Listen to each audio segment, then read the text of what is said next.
So this is Matt and Phil. These are my brothers. I told Matt about our meeting and he said he wanted to come along this week. Matt is my little brother. She only says that because I'm 2 minutes younger. And Phil is my even younger brother. Hi there. Phil is 17. He's just here to listen and learn. Right? And not talk. Phil still lives with our parents. He's in grade 12 and he thinks he knows everything.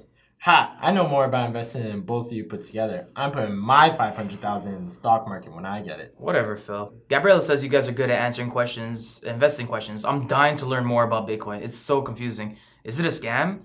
They say it's the currency of the future. Can you explain it a little bit better? And emerging markets. They say that's the future too. I mean, we're young, right? So we should be investing in all this future stuff. Shouldn't we be putting our money in Africa and Asia? All the high growth markets? Our parents made their money in commercial real estate. They own a bunch of buildings around Toronto and collect rental income. They haven't done many deals in the last few years, but have a pretty big real estate portfolio.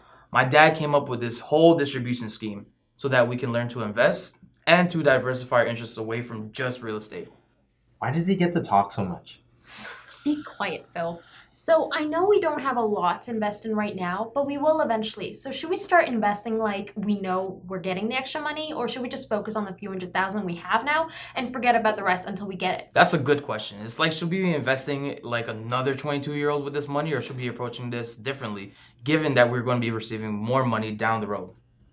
That's if you two dum-dums don't mess this up and Dad changes the whole distribution schedule.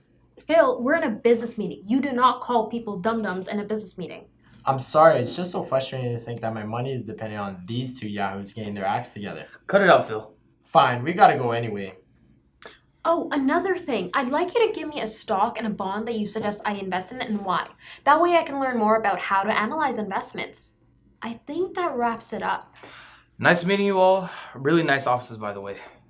With these two talking away, I didn't get to talk about Oreo. Gabriela, nobody wants to hear about your cat.